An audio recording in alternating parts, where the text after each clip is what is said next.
Subscribe করুন আমাদের channel competitive zone study with Piya এবং পাশের বেল আইকনটি প্রেস করতে একদম ভুলবেন না, যাতে আমাদের প্রত্যেকটা নোটিফিকেশন সবার আগে আপনাদের কাছে পৌঁছে যায়।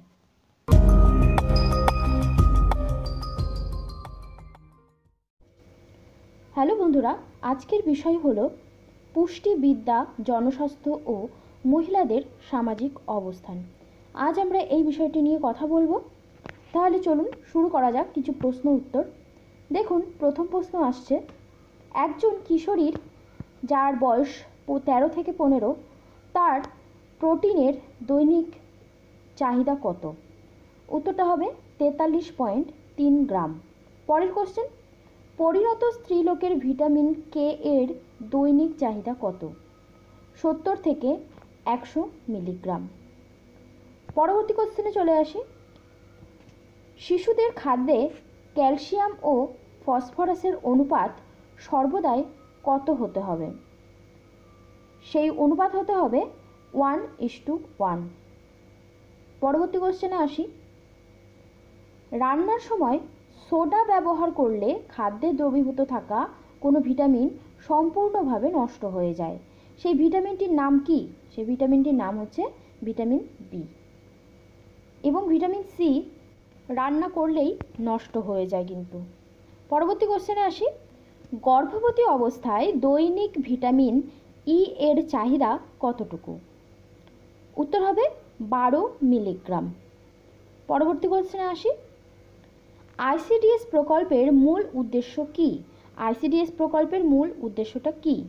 উত্তর হলো শিশু পুষ্টির মান উন্নত করা ও স্বাস্থ্যের উন্নতি করে তাদের মৃত্যু হার কমানো। কোশ্চেনগুলো খুব ইম্পর্টেন্ট কোশ্চেন এবং আইসিডিএস এর জন্যই এই কোশ্চেনগুলো তৈরি করা হয়েছে। বিশ্ব স্বাস্থ্য দিবস পালিত হয় কোন দিন?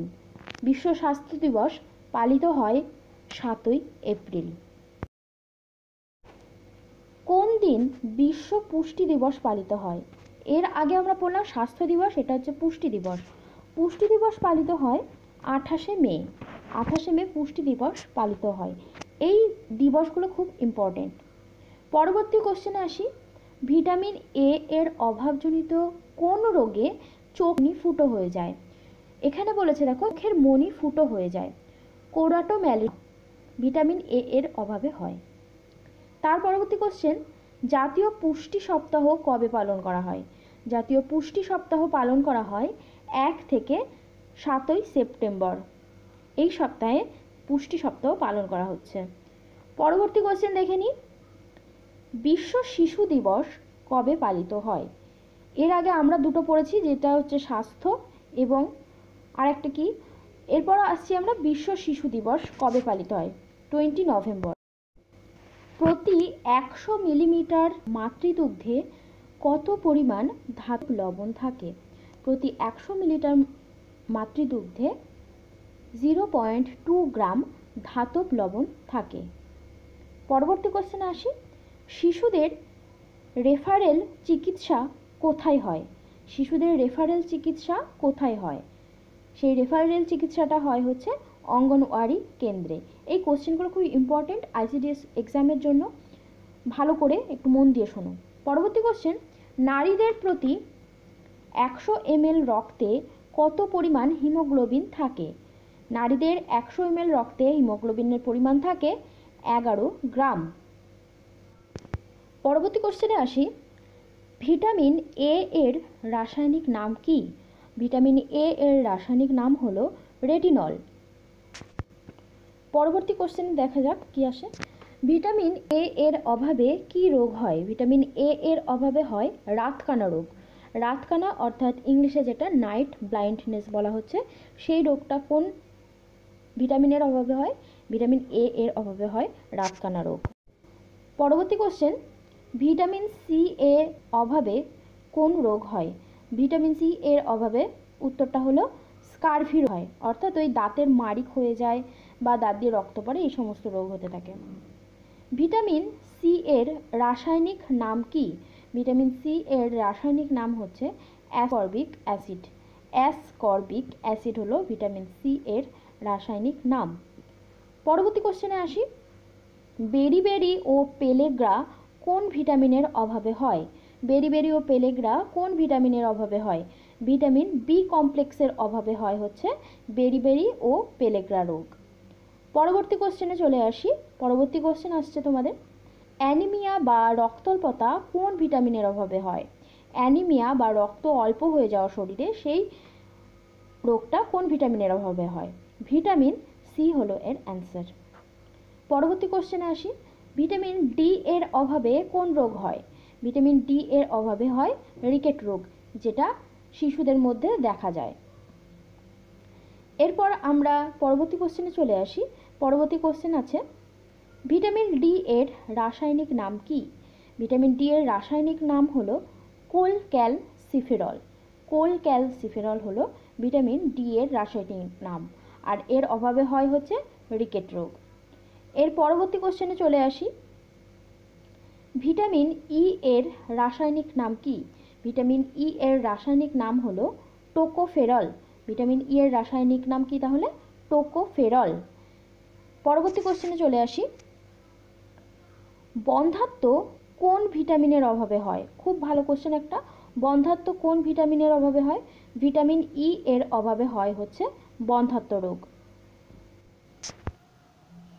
এমন একটি প্রোটিনের নাম লেখো যা মাতৃদুগ্ধের লৌহ পরিবহনের সঙ্গে যুক্ত। উত্তর হবে ল্যাক্টোফেরিন। ল্যাক্টোফেরিন, যেটি হচ্ছে মাতৃদুগ্ধের লৌহ পরিবহনের যুক্ত। এর কিছু এনভায়রনমেন্ট রিলেটেড ইম্পর্ট্যান্ট ডেজ, অর্থাৎ কিছু দিবস যেগুলো খুব ইম্পর্ট্যান্ট এবং বারবার পরীক্ষায় আসে এবং আইসিডিএস এর জন্য খুব ইম্পর্ট্যান্ট। প্রথমে আছে ওয়ার্ল্ড এনভায়রনমেন্ট ডে, অর্থাৎ বিশ্ব পরিবেশ দিবস। বিশ্ব পরিবেশ দিবস সবাই মোটামুটি জানে যে 5 জুন হয় বিশ্ব পরিবেশ দিবস পালন করা হয়। তারপর আছে ওয়ার্ল্ড বায়োডাইভার্সিটি ডে, সেটা হচ্ছে 22শে মে পালন করা হয়। তারপরে আছে আর্থ ডে, অর্থাৎ পৃথিবী দিবস, সেটা হচ্ছে 22শে এপ্রিল। এবং world population day, world population data খুব ইম্পর্ট্যান্ট, সেটা হচ্ছে 11th জুলাই। এর আগেও আমি যে দুটো ডে বলেছিলাম, একটা পুষ্টি এবং স্বাস্থ্য, সেই ডে দুটো কিন্তু খুব ইম্পর্ট্যান্ট। পরবর্তী কোশ্চেন, এলিজা পরীক্ষা করা হয় কিসের জন্য? এলিজা পরীক্ষা করা হয় এইডস রোগের জন্য। পরবর্তী কোশ্চেনে আসি, ইইজি করা হয় কেন?